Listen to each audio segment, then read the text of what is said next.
Hello everyone! This is a little bit of an unplanned video. I just really wanted to tell you what I'm going to tell you while it's still completely fresh in my head. So today I took a Russian certificate exam. It is called, I struggle with remembering the name, but it's almost the same as TORFL. It goes TORFL. Test of Russian as a foreign language, and there is also a Cyrillic version which is TRKI. I hope I'm pronouncing this correctly because obviously there is a lot of interference from my native language Bulgarian. So basically the story is one of my New Year resolutions was to take a couple of certificate exams in languages I have not taken certificate exams before, and one of these languages was Russian. And actually right in the beginning of January, like on the 2nd of January, I sent an email asking for information because I had looked at what this certificate exam is like, and I saw that it could take place online while being completely valid. Like I saw that it is the most recognized international Russian exam. It's organized by I'm going to write down which university because I'm scared of saying something wrong. I've been reading its name the whole day, but I'm not sure I would say it correctly. There you go, somewhere there.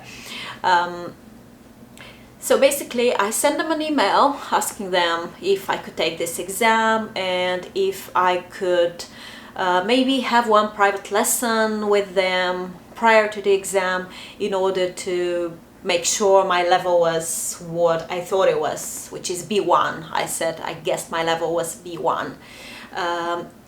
This language school, I think it was a language school, was actually situated in Madrid, Spain, and all the correspondence between us took place via this language school in Spain. And I went for a so-called mock exam before the actual exam. First I had to pay for both the exam and the mock exam. The exam cost 70 euros and the mock exam cost 20 euros. Then I had to fill in some papers with some really basic info like my name, my passport number, where I'm living, and sign it. All the documents were in Russian, which it was not a problem, but it could have been if my level had been lower. So fast forward the day of the mock exam. It was like held via Zoom. The lady that spoke to me was also based in Spain, and it was mostly a free conversation, like to see what my level of speaking is, which is always something I consider a problem with your level being evaluated, because sometimes your speaking is much weaker than your other skills, like me being the perfect example of this. So we started with speaking, and maybe I didn't do such a good job. Like I was trying to speak kind of fast, kind of freely, but surely I made lots of mistakes with the cases and stuff. The way the mock exam went, it had nothing to do with the actual exam, as in it was just like a very broad overview of different skills, different topics, in order for the teacher to evaluate what I can do. So the listening was ridiculously easy. The grammar, vocabulary sections, really easy. Although I think I made probably a couple of mistakes. Reading, very easy. The teacher's conclusion was that when I speak, it's a kasha. Right, it's porridge, which kind of made me feel a little bit bad and a little bit insecure about myself. But basically she said that even though my speaking was far from perfect, all the other skills were really good, and that I know quite a lot of vocabulary, I pronounce things well, and so on.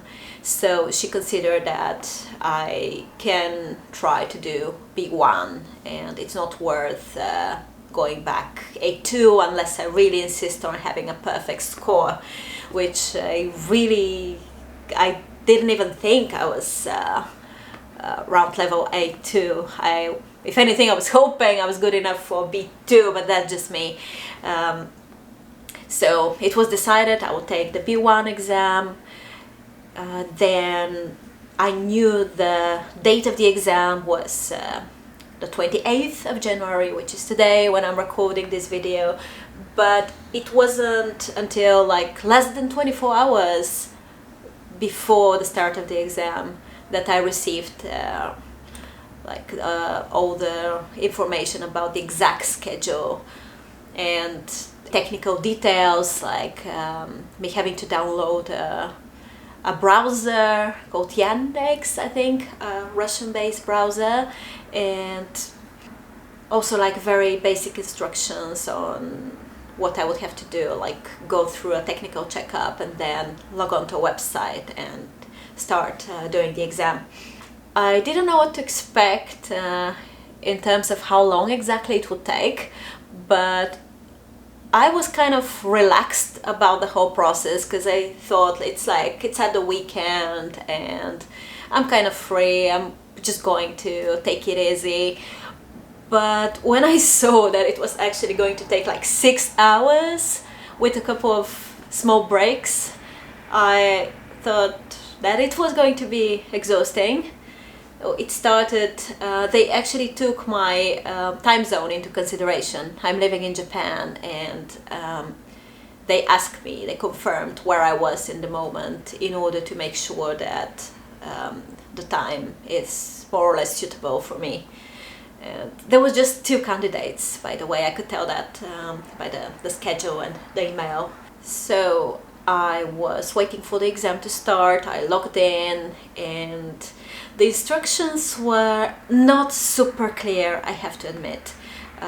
Like, we received the schedule 2 or 3 times with small differences in it, and still there were a couple of mistakes, as in it's saying it is going to take 50 minutes, but then the actual hour is off by 10 minutes or something. For example, it says it's going to take 50 minutes, but then it's going to last from 3 to 3:40, and just little things like that, but this has not been a problem. What has been a bit of a problem for me was that it was not clear that the writing part, which the test started with, had to be on paper, which I was not prepared for. Like, there was nothing around me, so I ran to take some paper and a pen, and I wasn't expecting that. I thought I would be writing on the computer, so I actually even asked a question like if I was going to be able to use a Russian keyboard online in order to use some symbols that are not on my keyboard, because I have a Bulgarian keyboard and there are several letters that are not the same, that exist in Russian but not in Bulgarian. So I was worried about that, but I ended up not having to write anything. So I wrote on paper, and then I had to send what I wrote. And the instructions were not very clear, to be honest. I thought I actually missed the opportunity to upload, and then I freaked out. I wrote an email, like thinking I had to write an email as quickly as possible and attach to it my writing to prove that I had written it, and I had written it on time, but I just hadn't managed to upload it. However, there was actually a separate section, like actually organized as a separate part of the exam, where I was given time to like scan and upload the writing. So at the end of the day, this was fine. Things were less stressful than they appeared, even when the instructions were not very clear. Also, it said that I could use a dictionary, which I didn't have. I don't have one, so I didn't use one. I wouldn't have dared using an online dictionary because I was not supposed to be looking at anything else online. And the system was like good enough to be able to tell what I was looking at, because I was sharing the screen, the camera was on, the microphone was on. Like in the beginning I had to show that there was nothing around me. But I wasn't too worried about not having a dictionary. I just thought only use words that I'm sure I know. So that was the writing. It was the most intense part for me. Like, I used all the time that I was given, which was 1 hour, I think, or 1 hour and 10 minutes maybe, together with the uploading process. Then the next section, which started just maybe 10 minutes later, was grammar and vocabulary. There were 100 questions. I thought there was lots of them, but I ended up finishing while only half of the time was up. So I had some free time that I used to make myself a coffee and study some Japanese, but that's because I'm a bit nuts. Then the next section was the reading. It was extremely easy. Then again, I finished a lot earlier so I could relax a little bit. Then the next one was the listening, just like the reading, extremely easy. Like, the questions would ask just some very straightforward basic information that you would know if you read or listened to, respectively, the text, and you understood it. Like, absolutely no trick questions or answers that somehow resembled each other. Like, really easy. For example, you know, where did the character go on a trip? Like Moscow, Saint Petersburg, or some other place. And the answer was the only place that was actually mentioned in the text. Like, absolutely no tricks, like he passed through some place but ended up in another, which is what I'm used to in some types of language exams, but there was really nothing of that. And then the final one, whose format was a little bit different, was the speaking.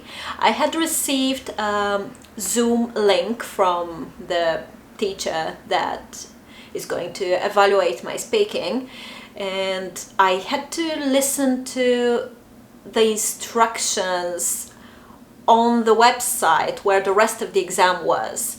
Well, not listen to, did I say listen to? I had to read the instructions, and a big part of them was actually some text linked to speaking exercises that I had to get acquainted with beforehand.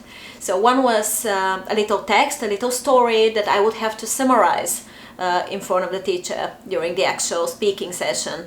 And the second one was a situation that I had to think about, and it was I'm going to sell my house. What is the house like? How much money I would like to sell it for? What are the neighbors like? And so on, like a list of questions. So there were like 20 minutes, I think, or 25 minutes to look at all that. So what I did was I just quickly read through it, then I took some paper and I just wrote down some key words and some little outline of what I wanted to say. Even like it was kind of detailed of an outline, like because I was thinking about grammatical constructions that I could get wrong unless I really think about it well in advance. So I really used the rest of these 25 minutes plus the remaining 10 minutes between the end of these instructions and the actual start of the Zoom call to go over what I had written.